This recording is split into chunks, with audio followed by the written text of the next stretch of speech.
Hello team, welcome to another ATP Geopolitics video with myself, Jonathan MS Pierce. Ukraine War breaking news update. I think this is significant enough to warrant it for the 5th of September 2024. And this is Trump letting it be known what his position on Ukraine and Russia is, at least in the context of the economy. He's given a speech today where he has said this, and most people are reading this as he would lift sanctions, or he's suggesting that he would lift sanctions if he was in charge, if he won the election in November. So listen to what he says here. Now, this is being put out there by the Kamala HQ channel, so pro Kamala Harris channel, but this is Trump responding to a question at this conference. So my specific question is, would you strengthen or modify any of these economic sanctions programs, particularly Russia, including the pipeline you mentioned? Well, it's a great question. The problem with what we have with sanctions, and I was a user of sanctions, but I'd put them on and take them off as quickly as possible, because ultimately it kills your dollar and it kills everything the dollar represents. And he would take them off as quick as possible. We have to continue to have that be the world currency. I think it's important. I think it would be losing a war if we lost the dollar as the world currency. I think that would be the equivalent of losing a war. That would make us a third world country, and we can't let it happen. So I use sanctions very powerfully against countries that deserve it, and then I take them off, because look, you're losing Iran, you're losing Russia. China is out there trying to get their currency to be the... Right, so he said, I would put them on and then I would take them off as quick as possible. He's not directly answered, what would you do with these sanctions? I would take them off. He's almost talking in the abstract, but there's no other way of interpreting that other than he's applying that to Russia. What would you do with the sanctions? Well, with sanctions, I would put them on, but then I'd take them off as quick as possible. Okay, so you are advocating taking them off as quick as possible. Like, if he wasn't, it's like, no, here, I'd leave them on forever. Okay, but he doesn't say that. And so the implication is that he would take them off as soon as possible. Powerfully against countries that deserve it. And then I take them off, because look, you're losing Iran, you're losing Russia. China is out there trying to get their currency to be the dominant currency, as you know. So you're losing Iran and you're losing Russia. So he's already saying that's a bad thing. We need to get them back. No better than anybody. All of these things are happening. You're losing so many countries because there's so much conflict with all of these countries that you're going to lose that, and we can't lose that. So I want to use sanctions as little as possible. So I want to use them as little as possible. Now, this is highly controversial because sanctions are one of the prime methods to allow Ukraine to prevail in the war and to stop Russia from winning, turning them into an economic and political pariah state so that they are unable to fund the war. If you say, right, sanctions are off, then that is essentially Russia winning the war. The sanctions and the economic pressure on Russia are just as important, I would argue, as the conventional warfare going on in Ukraine as a way of stopping Russia from winning the war. You can give them weapons, but you need to turn off the financial tap. Now,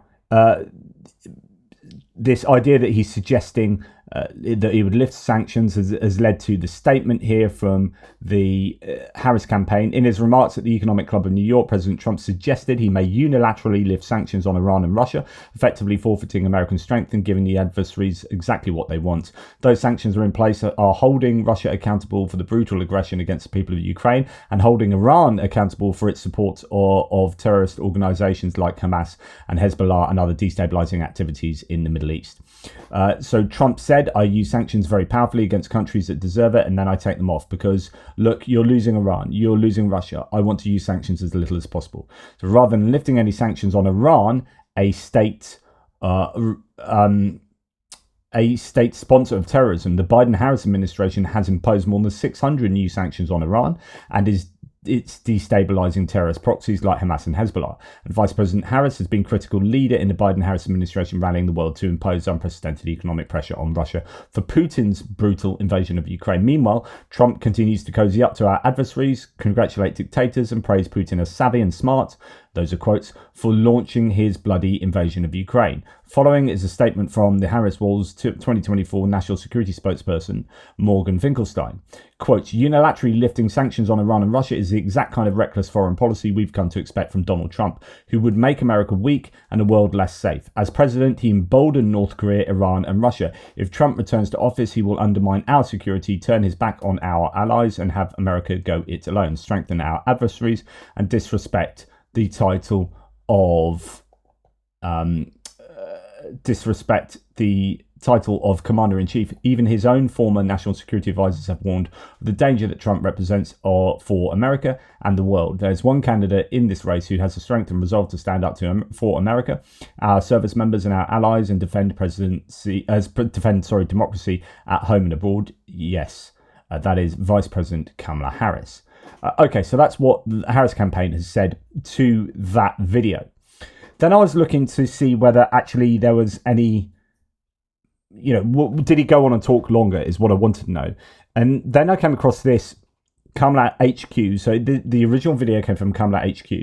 And we have a Kamala HQ Lies Twitter handle, which is obviously the counterpoint or the counter handle to Kamala HQ. So, the lie, Trump suggests he will lift sanctions on Russia and Iran if he wins. The truth, this is completely false. Kamala HQ purposely cut the clip short. Here is the full context. Trump literally says in the video that he hits countries hard with sanctions and then lifts them for the sake of preserving the US dollar. Actually, that's not quite right. He says he hits them and then takes them off quickly. That's what he would do. In no way does he signal that he will remove sanctions from them.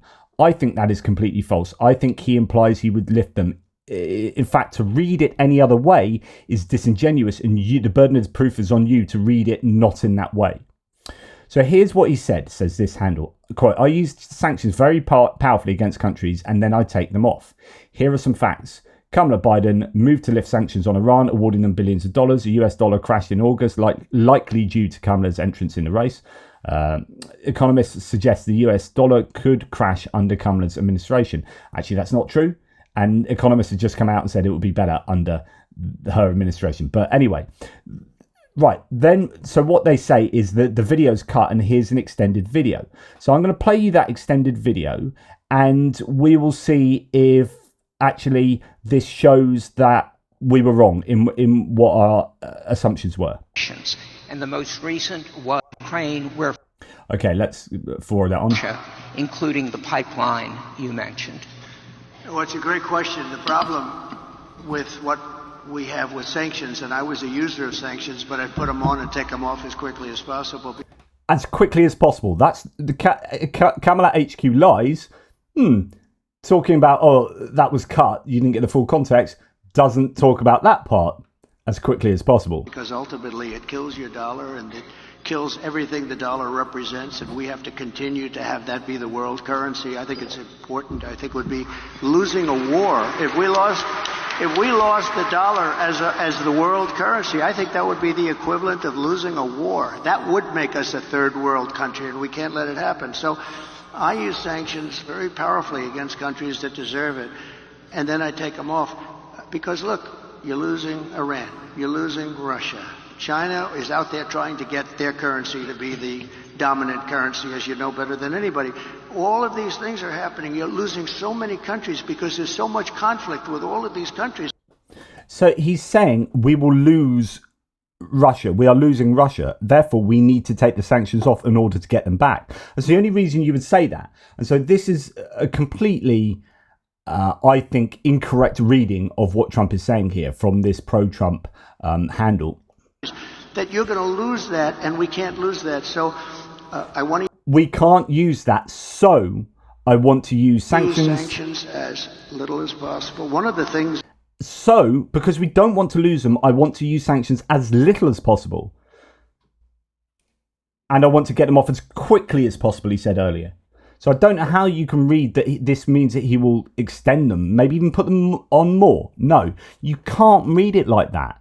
That we have with tariffs is that I'll say to him, you don't honor the dollar as your world currency. Is that right? You're not going to do it? No, we're not. I said, that's okay. I'm going to put tariffs all over your product. And they're going to say, sir, we'd love to honor the dollar as the world currency. You know, tariffs, in addition to monetary and the money that we'll take in, which will be bigger than you've ever seen in this country before, gives you tremendous political... I don't want to go down the economic expose of what, I mean, goodness me, speaking to the Economic Club in New York, surely they're clever enough to go, you put tariffs on everything, you're going to take more money in, but everything's more expensive, and and it will have an inflationary effect, and that will slow down the economy in other ways, or so on and so forth. Yet some of them are clapping him. Just, he's so, I think, economically naive. I don't think he understands macroeconomics. He understands, or he thinks he understands, how to do business deals and whatnot. I'm even slightly dubious of that. He's had 4 bankruptcies, isn't he, of 4 of his possibly even more. I mean, Trump University's $25 million lawsuit and so on and so forth. Trump steaks, Trump vodka, I don't know, all that stuff has not gone down very well. Anyway, that's that. I digress. I mean, he's talking about tariffs. Like, is this the extra context that is needed to understand that he wouldn't lift sanctions? I don't think so. Power for something like that, as an example. I stopped wars with the threat of tariffs. I stopped wars with 2 countries that mattered a lot. A lot of people would have been killed. And I threatened tariffs coming into the United States if they don't make peace. And we made a lot of... We didn't have conflicts like you have right now. We had very intelligent people. But the biggest threat you have is you lose that currency, and we have lost something that you'll never get back. And we can keep it if we're smart, but they use it too much. Well, what are you talking? It's just word salad. It's just nonsense revisionary history and counterfactuals that you can't disprove. It's just utter BS. And then they just forget about it. And these countries like Russia, it's going out now and doing its own thing, and you know, they're going out bragging about how they don't need us anymore, et cetera, et cetera. The sad part about Russia is that Ukraine would have never happened if I was president, so we wouldn't really have to be talking about sanctions. But it did happen. And one of the things I'm going to do, a little bit relevant to your question, is if we win, I believe I can settle that war while I'm president-elect. Before I ever get into office, I can get that war settled and get that war stopped, because it's a horrible, horrible war. Yeah, and like I've said before, and I can promise you all $1 billion each, and I'll send you each a boxed bit of belly button fluff from the Sasquatch. All of you. I'll send that to all of you. Really? Yeah, I mean, you're just promising that, right? You're not actually going to... No, I'll do that. It's no problem. And I'm also going to promise at least 7 of you in this room, you can fly to the moon on the back of a dragon. Done. It's done. Stop this war before I'm even president. As I'm president-elect, I'll stop it. And far more people are killed in Ukraine. Far more people than you're realizing. They'll knock down this massive building, amazing, the size of these buildings. They'll knock it down. They'll say nobody was injured. No, a lot of people were killed. The real numbers are far greater than what people are looking at. So I think it's a very important thing. Sanctions have to be used very judiciously. And so the end part of this is sanctions have to be used very judiciously. That means you don't use them a lot. It doesn't mean we'll keep them going and we'll maybe even do more. It doesn't mean that. It means, if anything, you will take them back. You can win. We have things much more powerful, actually, than sanctions. We have trade, but we... So then he says we have things that are more powerful than sanctions. In other words, if we're going to use our inference skills, then he's implying that using these other things will have greater effect than sanctions. So therefore, we don't need to sanction Russia. Cannot lose our dollar standard. Very important. Thank you very much. Great. It's not great. That's bollocks. And this Kamala HQ lies is itself lying. It's just a load of nonsense. So, like, as I said here, how can you read from everything he says there that he won't lift sanctions? Wow, you're being very charitable. Literally, the extended video you have posted shows even more than the cut that he will. As someone else says, that's exactly what he's saying, because it's too much conflict and it hurts the dollar.